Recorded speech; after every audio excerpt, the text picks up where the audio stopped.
Good morning, everyone. For those that don't know, my name is Stephen Kelly. I'm Chief Executive of Manufacturing Northern Ireland. You're very welcome along to our webinar this morning on succession planning for business owners alongside our partners, Mills Selig.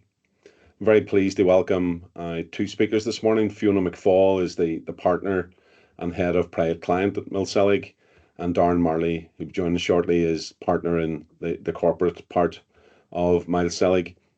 Obviously, with an economy that is largely built upon family firms, this issue of succession planning is something that is hugely of interest to manufacturing businesses across Northern Ireland. And given the changes in the recent budget back in the autumn of last year, people are beginning to really kind of try to understand what this means for them, what this means in terms of how they continue the success of their business, and to protect themselves and the business to ensure that it has a sustainable future.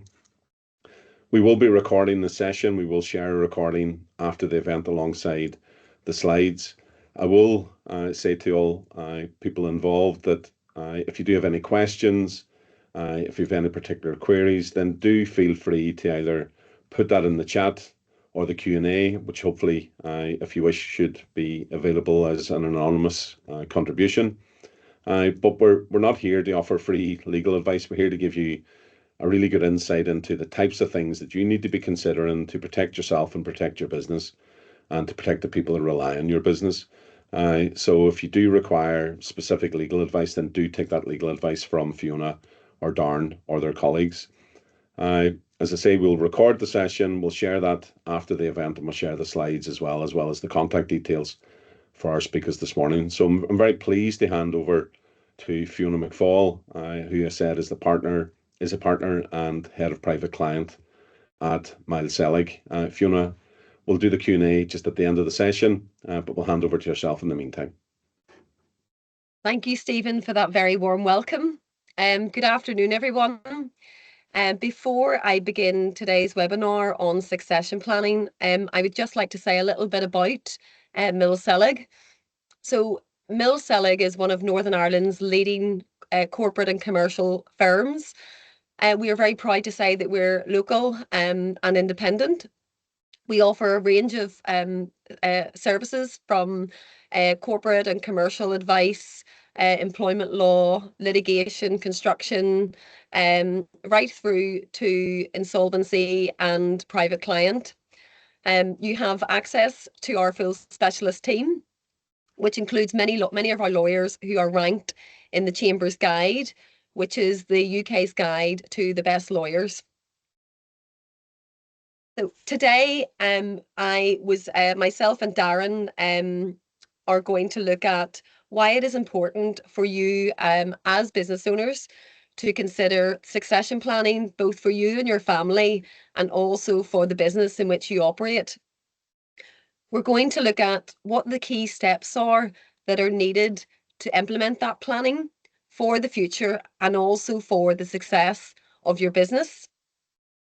As Stephen touched upon, we've had a very interesting budget in October of last year, and I'm going to give you a bit of an update and explain why this is of significance for you and your business. I'm going to demonstrate the various changes and also the planning that needs to be looked at by considering some case examples that I'll take you through. Well, why is succession planning required? In the famous words of J.K. Williams, failure to plan for succession is planning to fail. Succession planning is needed to protect you and your business in the event of death or incapacity. It's something that none of us like to think about, but certainly it's going to happen to us all at some stage. There are numerous High Court cases regarding disputed probate matters. I'm sure all of you know a family that's been involved in, a disagreement or something even more contentious following the death of a family member. There are lots of disputed controllership cases which often arise when a family member who may be a business owner loses capacity. The outcome, it's really important to plan so that we get an outcome that reflects our wishes and the intentions of you as the business owner. If you don't do the planning, it's extremely detrimental and costly for the business and also for your family. Well, what are the key steps in succession planning? What do we need to action, both as an individual and also as a business? The first thing that we need to be thinking about is putting in place an enduring power of attorney. I'll talk more about that in detail in some of the later slides, and that's something that we'll deal with in the event of incapacity. It's also important to look at putting a will in place that will deal with your personal assets, and also it will look at what happens to the business and who that's to be left to. We also should be considering our inheritance tax liability, both as an individual and also for the business. Lots of interesting changes I've just mentioned regarding the budget. So again, we'll look at that in more detail. It's also important to consider how to protect those assets. It could be a divorce, a bankruptcy.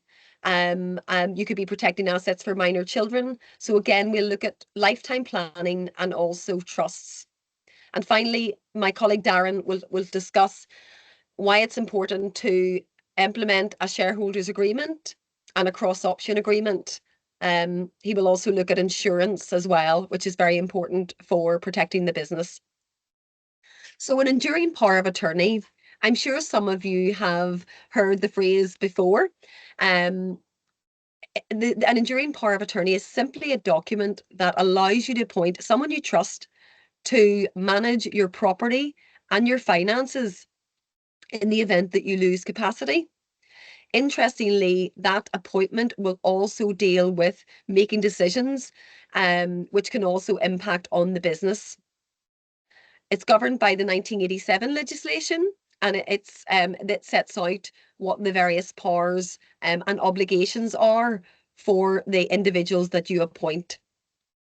You should consider appointing very trustworthy and financially competent individuals to ensure that a stalemate doesn't occur and that your wishes are adhered to. You want them to act swiftly, so having this document in place will ensure that your personal matters and financial matters and the business can continue without any delay or disruption. Well, what happens if an enduring power of attorney isn't put in place? Someone will need to be appointed to make decisions on your behalf. Unfortunately, the court will have to become involved in making the decision regarding the individual that would be suitable to be appointed. Unfortunately, it's a lot lengthy, drawn-out process, quite a cumbersome process that can take a number of months, includes providing medical evidence. It also includes trying to get an agreement amongst individuals within your family about who should be appointed. There are unnecessary costs and there could be tensions within the family. I have the example of a name, Mr. Burns. Now, Mr. Burns is an actual client, but we'll use the name Mr. Burns, Mr. B. So there's a successful, very successful family business that I had acted for. There were 3 shareholders, including Mr. Burns, who sadly is unable to manage his finances. There was no enduring power of attorney in place. Often in these cases, there are family tensions, and there was a lack of trust between the shareholders and the other 3 children who weren't involved in the business. There were allegations made to the court about misconduct of the other shareholders, and the only thing that could happen as a way forward was a solicitor was appointed to manage Mr. Burns his finances and take over the financial affairs. So that's quite typical when there's no enduring power of attorney. If the family can't agree, then or there's conflict or allegations of misappropriation, a solicitor will be appointed to make decisions, and that can often impact on the day-to-day running of the business. The second important step is making your will. I'm not sure whether everyone knows this, but unfortunately, almost 70% of the adult population in Northern Ireland haven't made a will, which is higher than anywhere else in the UK. A will is important to ensure that your personal matters and your business assets, they're distributed to who you wish, to the individuals that you want to benefit from your estate. It's a legally binding document that allows you to appoint your executors, and they will oversee your executors, or the individuals that will oversee how your estate is administered when you pass away. It's important to pick executors who have a commercial awareness and understand your intentions. They are often involved in the transfer of the business on death, the winding up, or the sale of the business. So again, having that will that appoints those individuals, whether they're professionals or family members that understand the business and what your objectives were in the event of your passing. So I've given you an example of Mr. Jones, who sadly passed away without a will.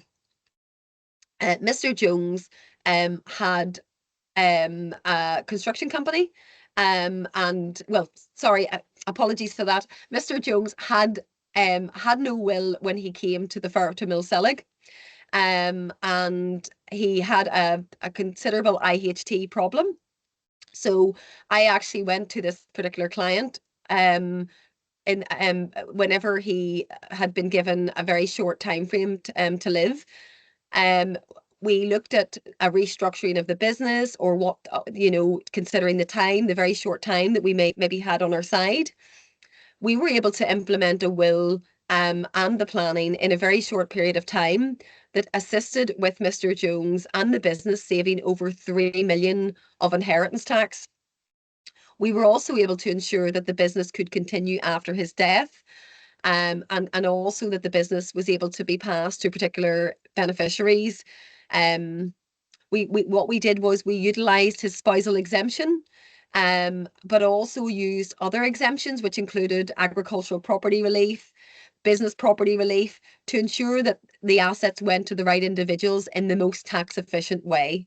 So that's why it's extremely important to do your will, and very important not to leave it until the last hour.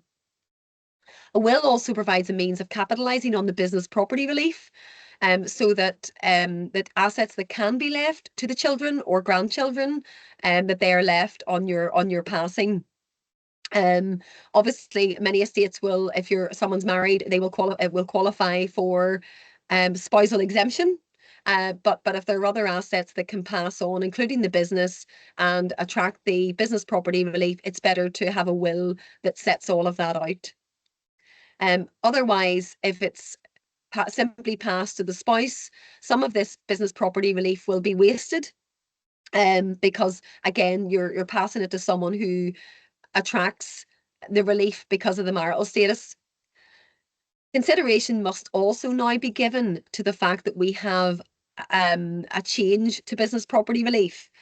Traditionally, the new rules that come in April 2026 will mean that all of the trading business won't qualify for 100% relief. We now have 100% relief up to the value of £1 million. And after that, there will be only relief at the rate of 50%, which was traditionally the rate that you got for machinery and other assets within the business. So that's a considerable change, and it does prompt the need to looking at the business and a tax efficient will.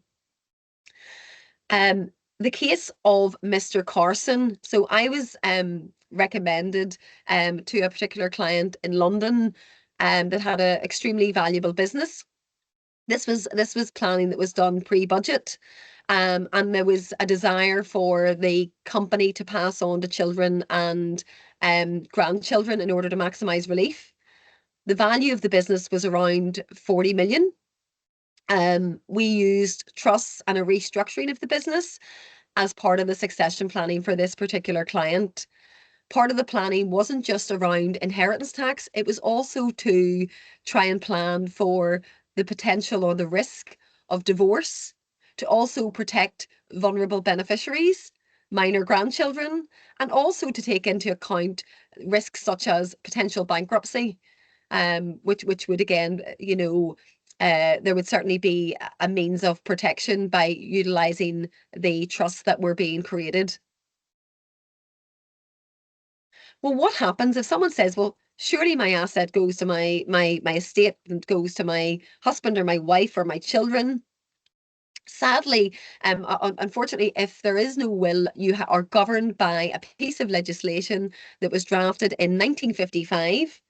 It's pretty out of date, and has only been updated once to increase a statutory legacy, which is an amount which will go to your husband or your wife. You will have unnecessary taxation if part of the estate goes to children, because children are taxed at 40% above the nil rate band, which is 325,000. So you have that unnecessary taxation if your estate passes under intestacy. You also fail to provide for intended beneficiaries.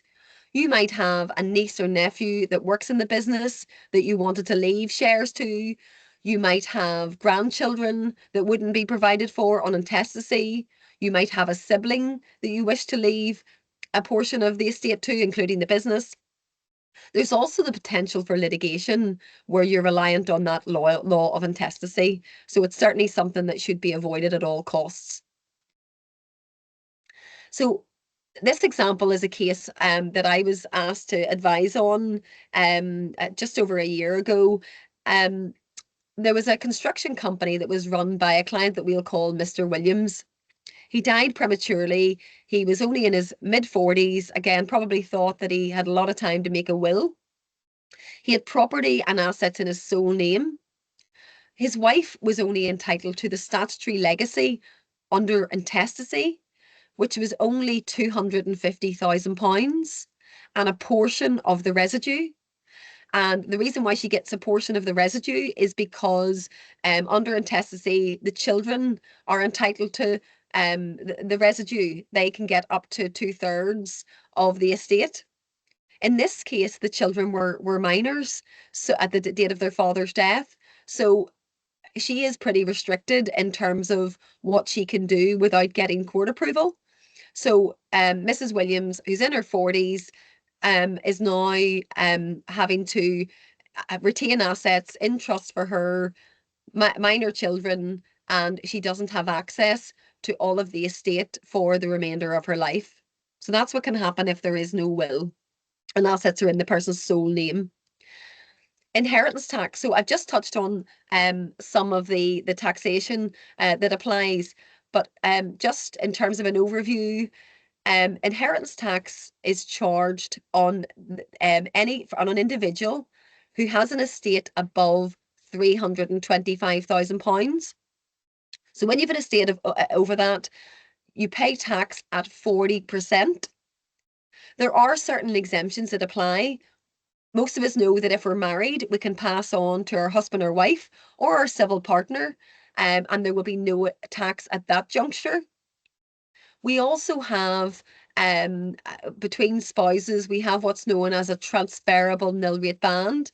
And that's basically when you leave everything to your husband or your wife or your civil partner, and then you're passing it on to the next generation, you can claim the unused £325,000 of the person that died first. So effectively, if you're married, you can pass on to your children the 650,000. In terms of the residence nil rate band, that's a relief that relates to your property if you have a family home, and it's up to the value at the minute of 175,000. Again, a couple that are married have double that, so they would have 350,000 before their children would pay inheritance tax. Now, this residence nil rate band, it's important to note, if you have no children, you don't get that relief if you're passing your estate on to nieces or nephews. It must be direct descendants. The impact of the budget, again, I'm going to look at this in more detail, but it's fair to say that the changes have resulted in a real shift around inheritance tax in terms of the business, agricultural land, pensions. Now we have a situation where all of these assets are now liable to additional inheritance tax.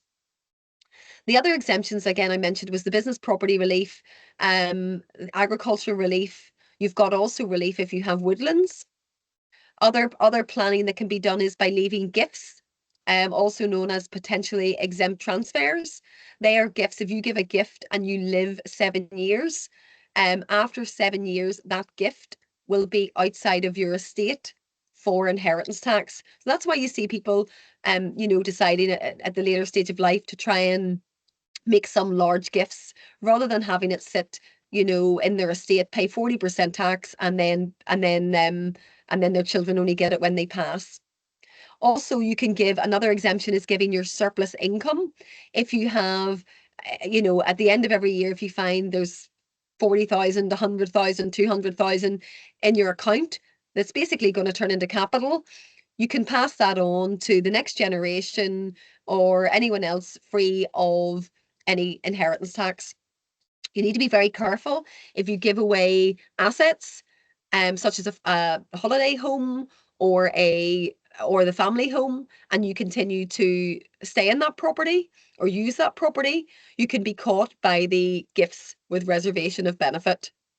There is particular planning that can be done around that. So that's definitely one that you should discuss with myself, or one of the solicitors in my team, because certainly there is planning that can be done around that. The impact of the October budget. So the budget was quite significant for business owners.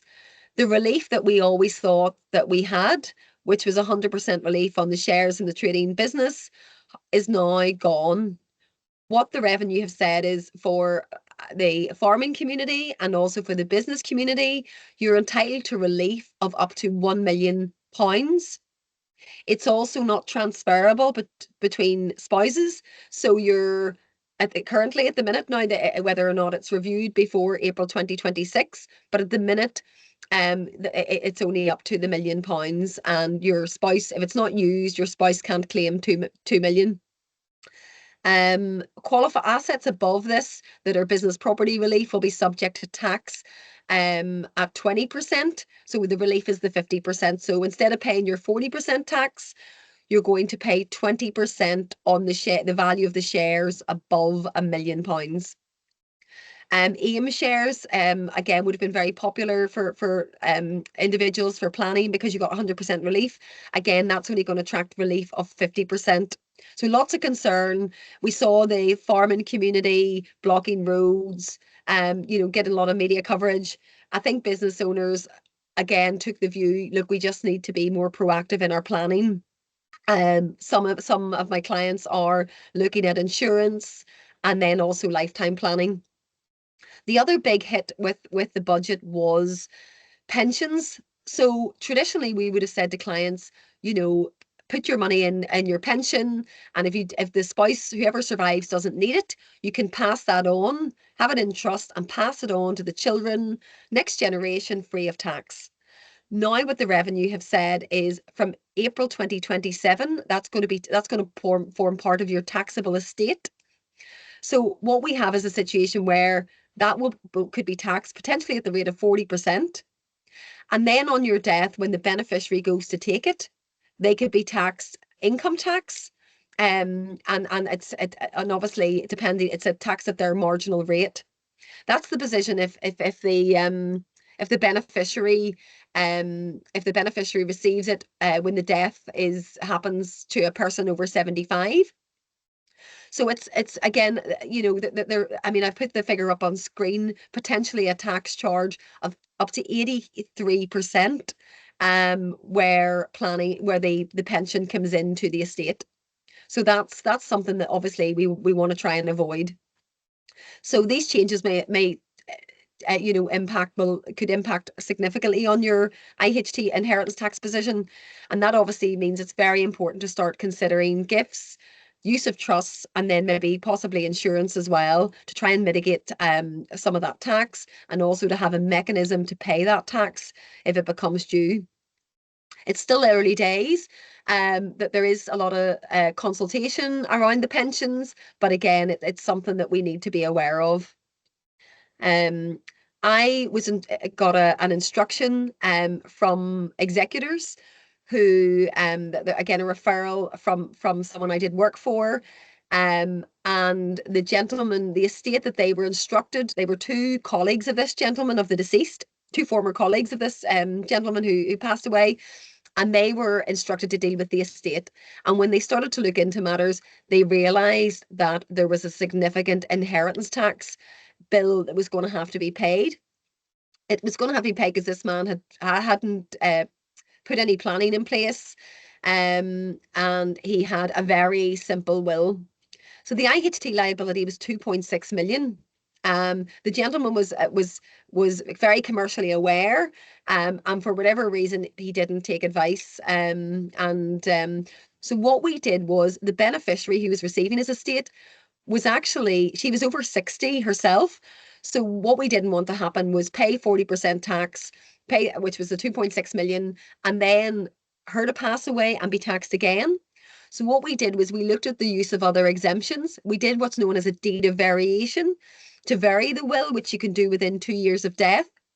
And then we availed of the charitable exemption, and we also made sure that a trust was created on which would have, it was almost as if the deceased who had passed away had created this trust under his will to pass some of the assets on to the beneficiary's children. And it was wide class, which would include her children and potentially her, but given the size of the estate she inherited, it was likely it would be for her children. So we were able to carry out an exercise which would offer a potential significant tax saving, not sadly only a little for this gentleman, for this estate, but certainly for the beneficiary. So planning at that stage was very important. Again, trust and planning ensures that your assets are distributed to the intended parties, which include obviously the business. It'll also help your estate reduce your liability, which again, we just saw the example before. It was the responsibility of the executors to pay that tax. It'll also reduce the liability, the IHT liability, even for that trading business. See, I think, and then we'll move on to the next slide. Yeah, so the example of Mr. Casey, this is something to be very aware of, and something I've come across for lots of business owners. As we all know, you have the relief on the shares. However, a lot of businesses that are very successful hold a lot of cash. This is the case of Mr. Casey, who had a lot of cash in the business. The revenue decided that there was 5 million of cash in the business that wasn't needed for the trading activity, and they actually granted no relief. I led the team with a tax advisor in order to challenge this.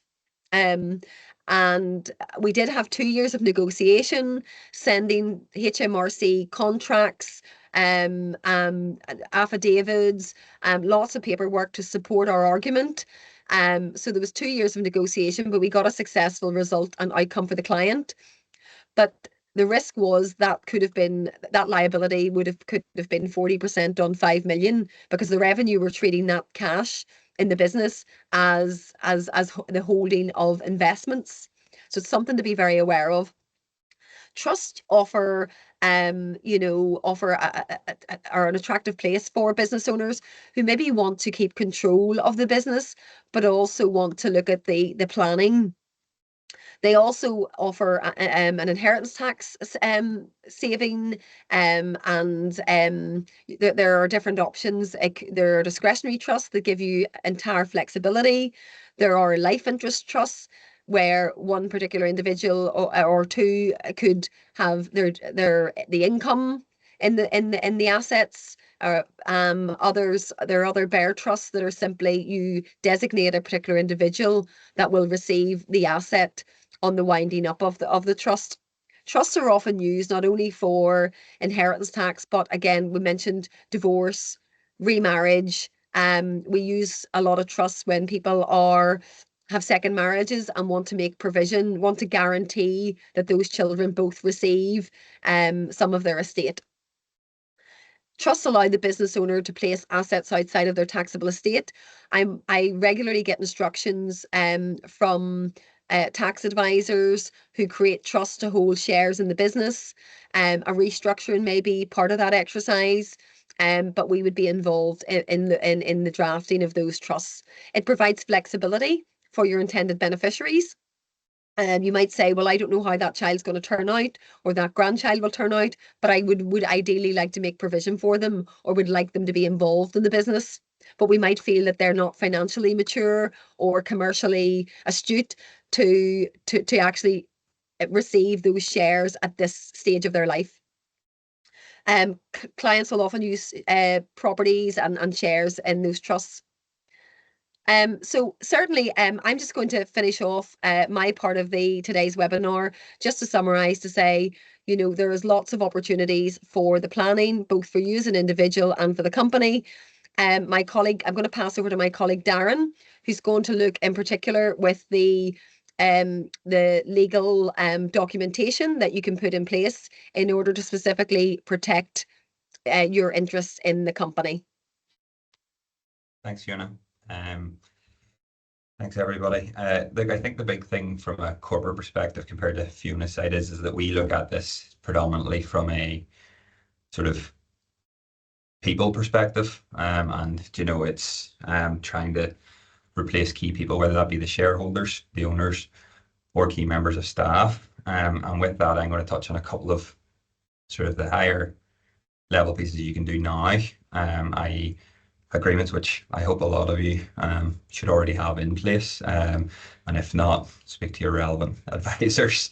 And then just the final sort of piece I'll touch on today is the sort of the other options, which everyone does consider at one point or another during their legal process.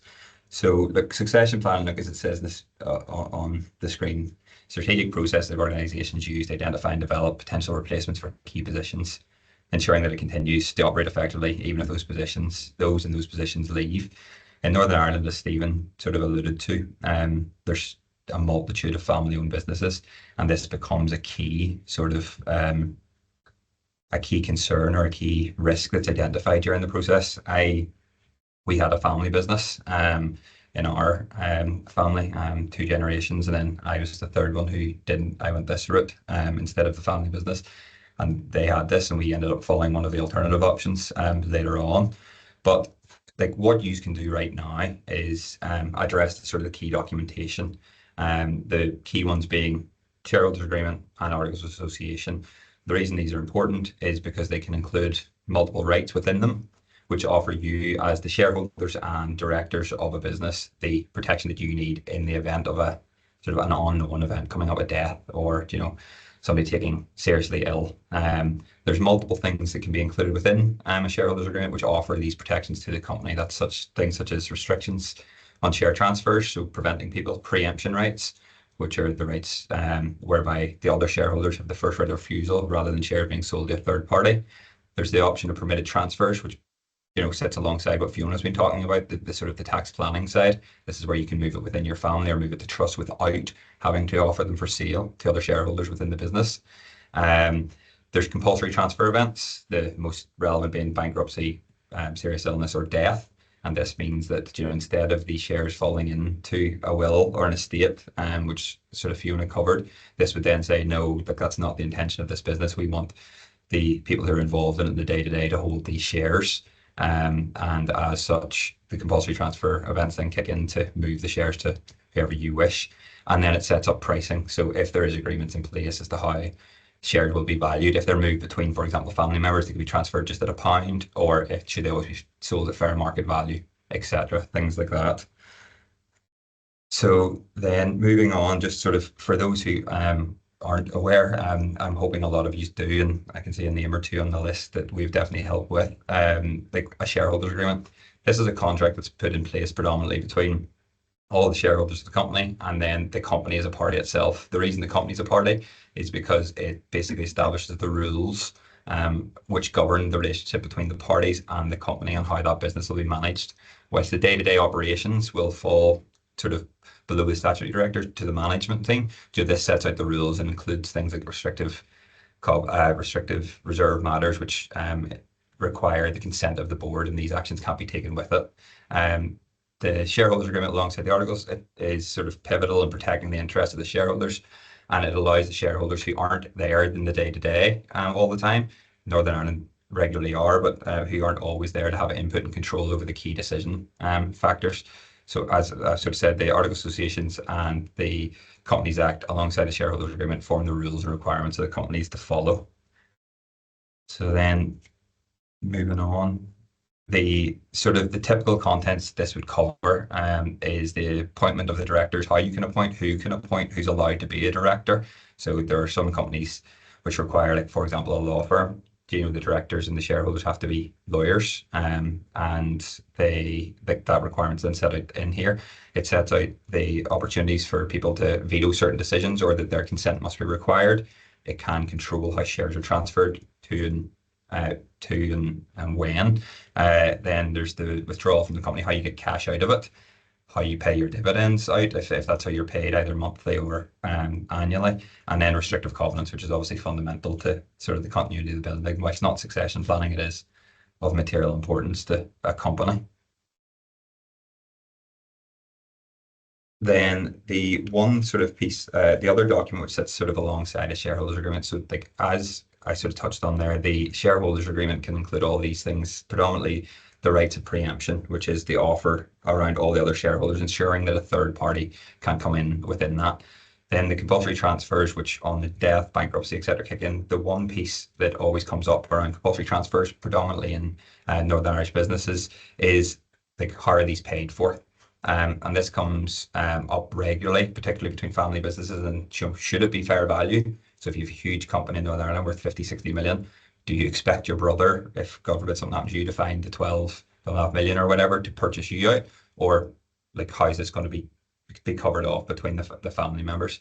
A cross option agreement is an agreement which offers a put option and a call option, and in short they are like a right and obligation for. So a put option is where you literally put your shares. So you say that the other party A, puts their shares on party B and says you have to buy these, and a call option is where party B then says to A, no, sorry, I'm telling you, I'm calling your shares and I want to buy them from you.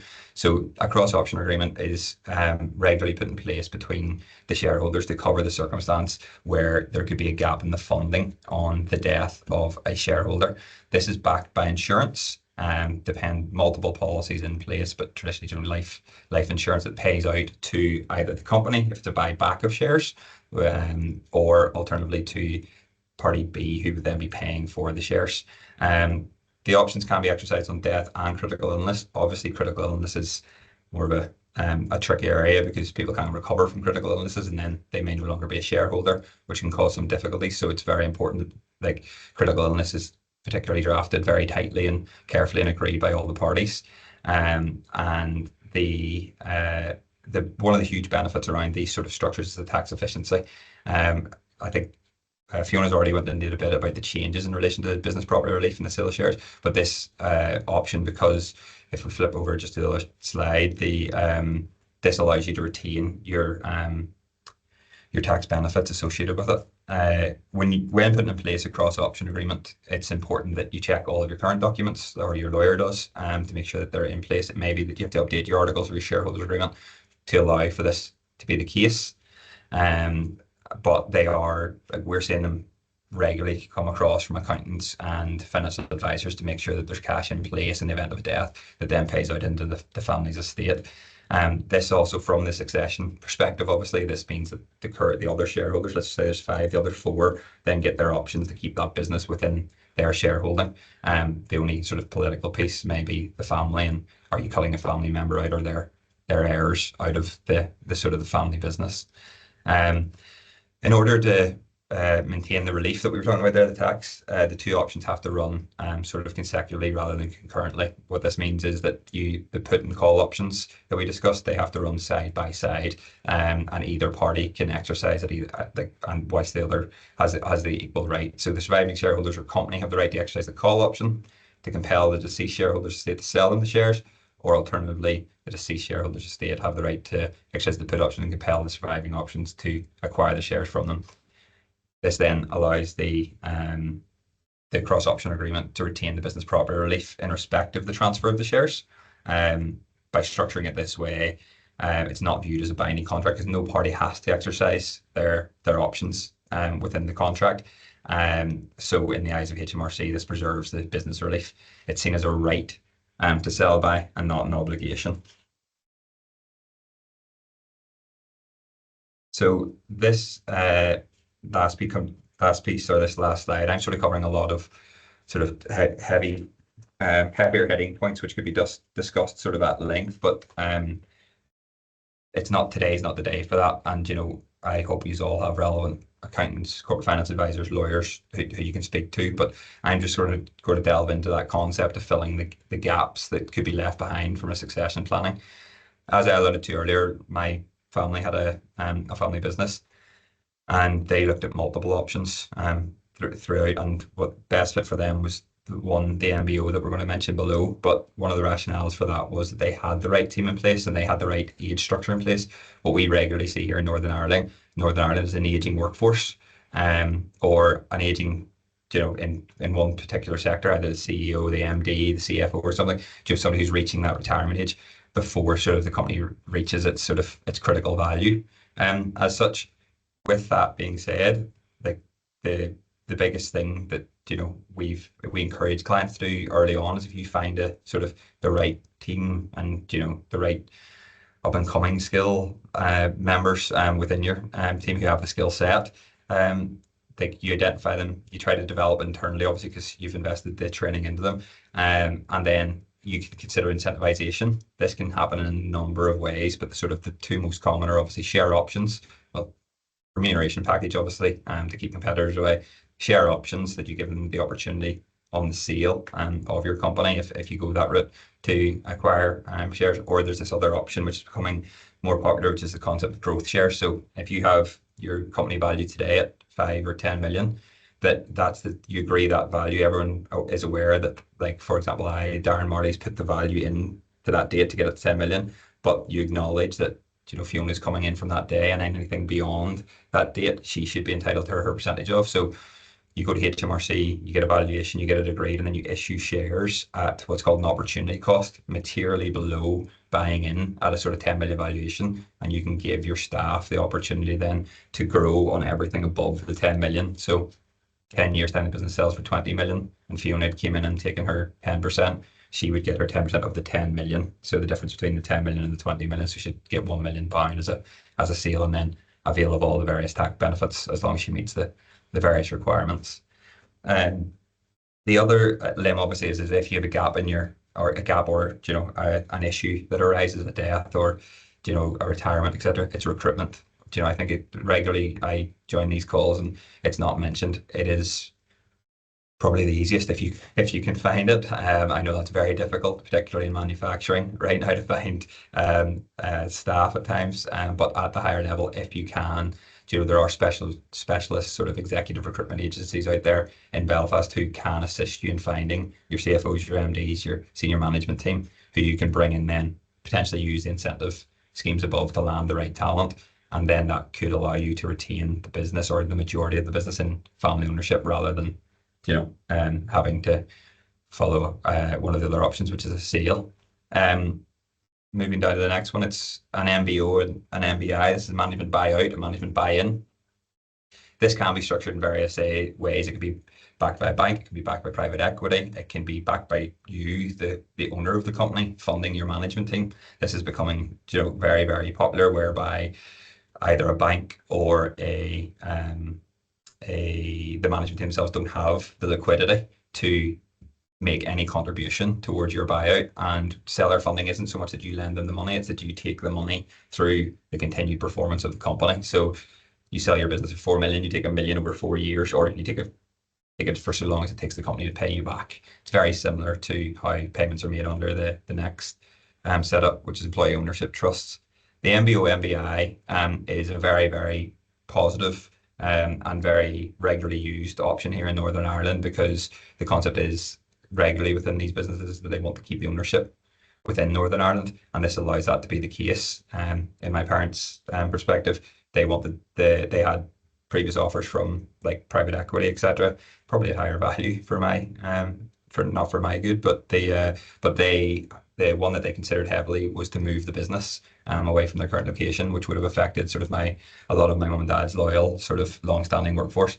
And they decided to go to the MBO route, which had with it many benefits from my parents, lack of due diligence, etc. But the ultimate goal was to keep the staff where they were located and make sure that no one lost any jobs.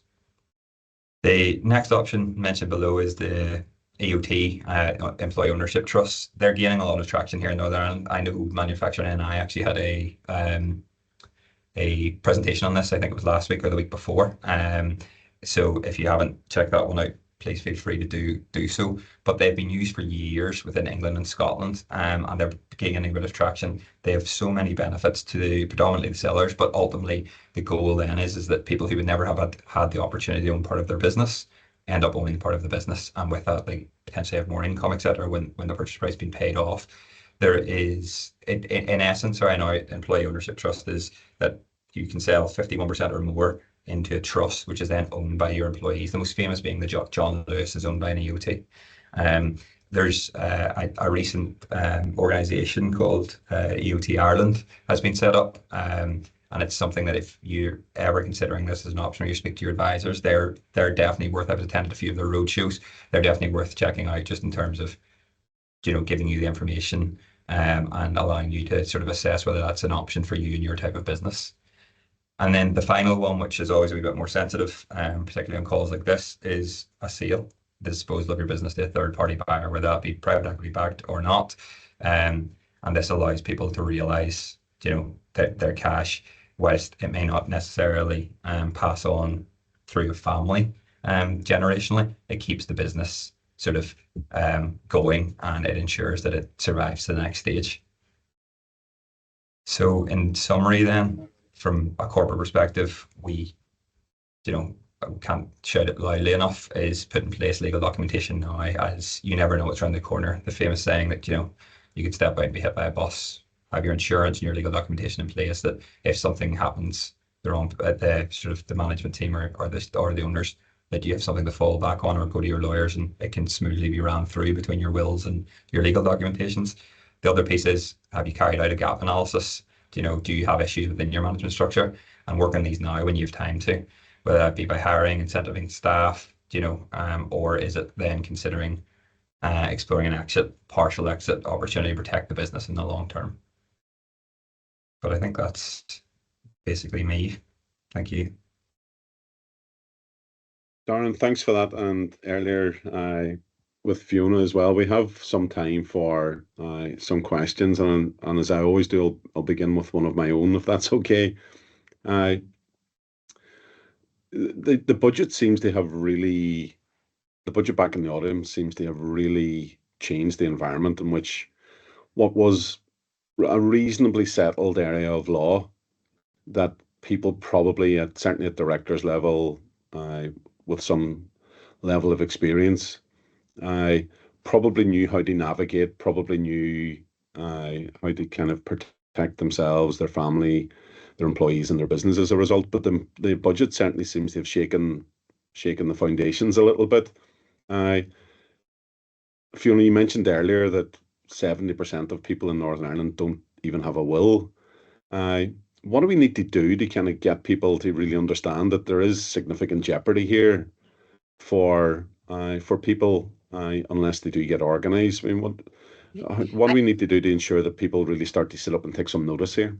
Yeah, I think certainly we need, obviously, awareness, events like this, but I think the starting point has to be sitting down with your nearest and dearest and looking at, first of all, what do we want to happen, in terms of what are our intentions with regards to our financial, our personal finances, what are our goals in life for the next 20, 30 years in terms of retirement.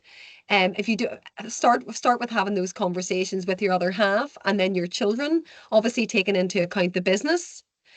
It may be that if you have a financial advisor, sitting down with him, getting projections in terms of what money do you need in terms of for the future. And then obviously looking at what is our as part of that exercise, what we look at with clients in conjunction with their financial advisor and their accountant is, what do you want to get out of life, as I say, the next 20 years? How many holidays? What do you want to happen to the business?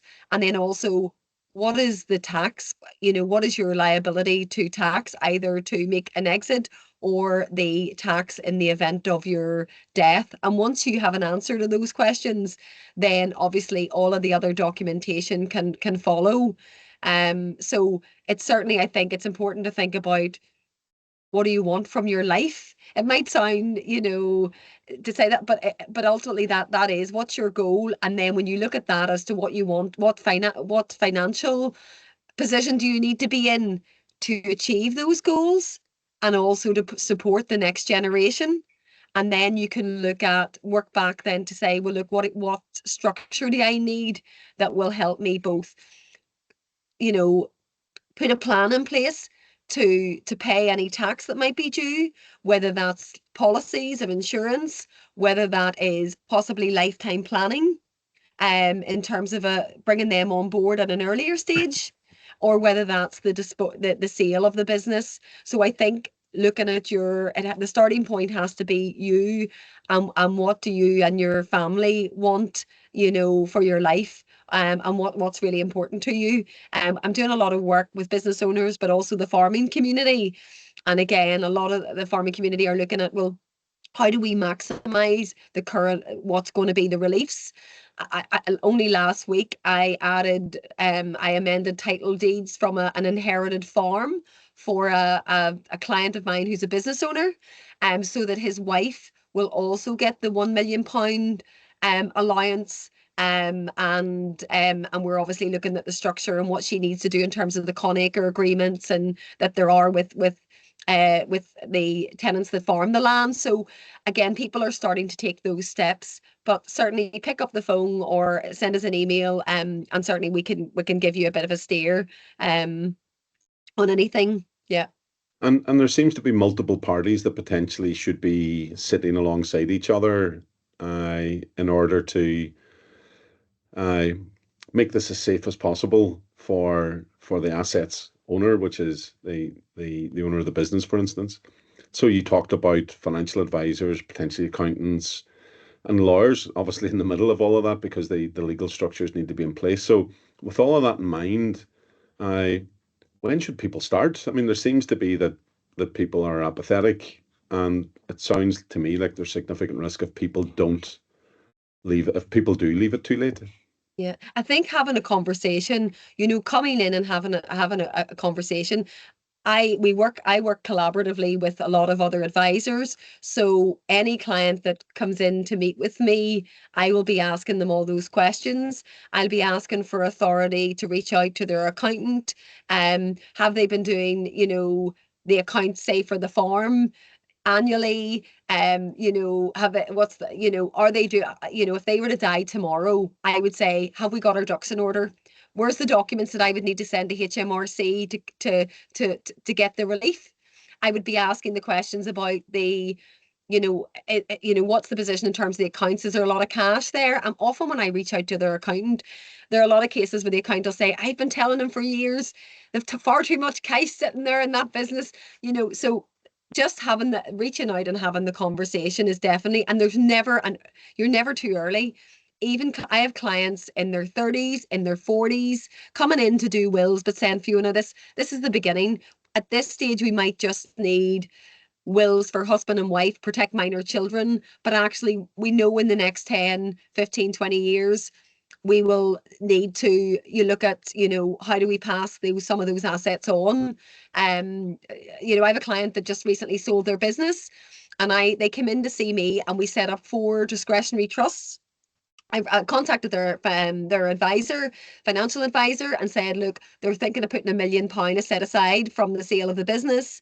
We looked at, and I said, look, I've proposed discretionary trust. Have you any views? And he was very happy and very much on board. So, I think there's never, you can never be too early to look at these things. If you own a property, if you have any money in the bank, you should certainly have a will. Thanks for that. I mean, a lot of businesses, they're reluctant to let go. It's their baby. They've set it up from scratch, and they've been successful.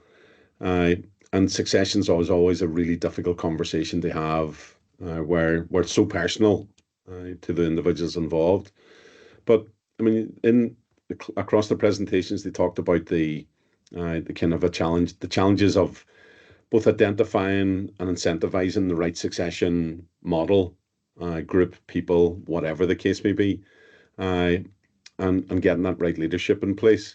But for you, or for you and Darren, what are the kind of key challenges in identifying those people and incentivizing those people to take the leadership role forward?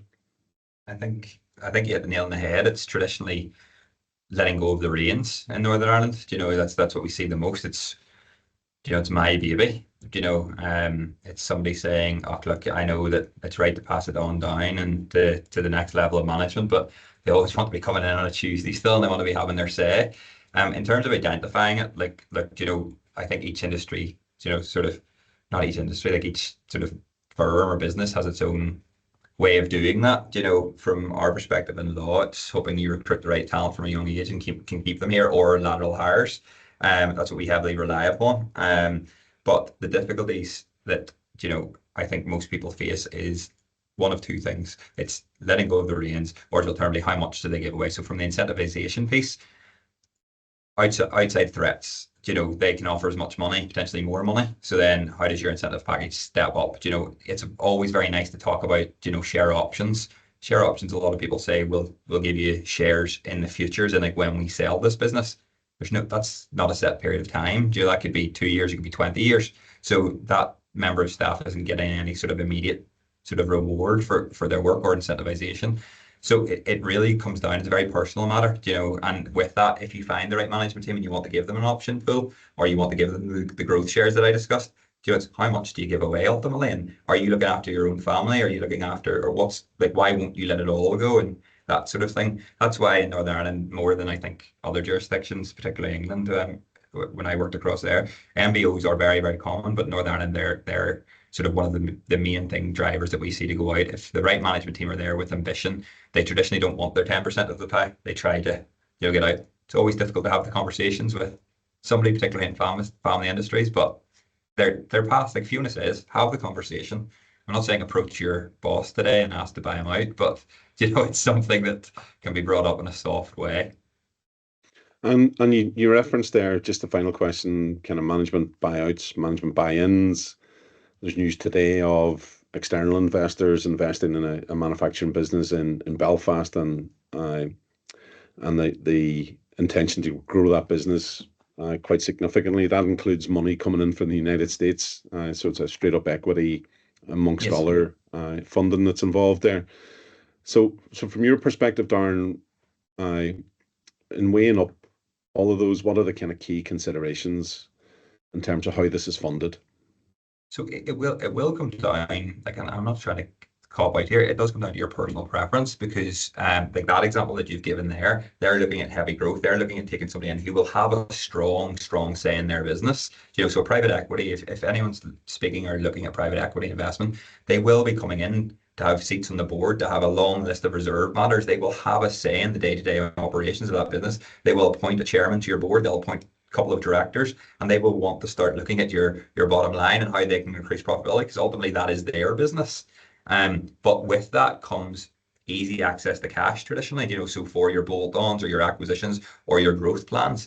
So it really does depend what you want to achieve. So the private equity play is right for some people and it's a fantastic option. The other one is, we have other sort of alternative methods out there whereby it's a mixture of debt and equity, and there are friendlier lenders in terms of it. Sort of private equity who won't necessarily take control and will trust in the management team. MBOs and MBIs are regularly backed by private equity because they trust the management team and the plan, but you will be held over the coals. Private equity are in there to make money. In terms of the other options like bank funding, etc., it will come down to the business, how successful it is and can you borrow against it. So if you are the owner and you're looking out, it will come down to, is your business strong enough that the management team who buy you can borrow against that business and you have faith that the debt will be paid down? And that's sort of what that comes down to. The last option is the one which I sort of alluded to, which is the sort of the seller funding, which is becoming more and more popular, which is when people can't get skin in the game or they don't have enough of their own equity. And that's where a seller takes the risk in essence and they fund it themselves over a period of time. They basically back their own management team. They might get a better price for doing so, but they back it and they get paid out over stages.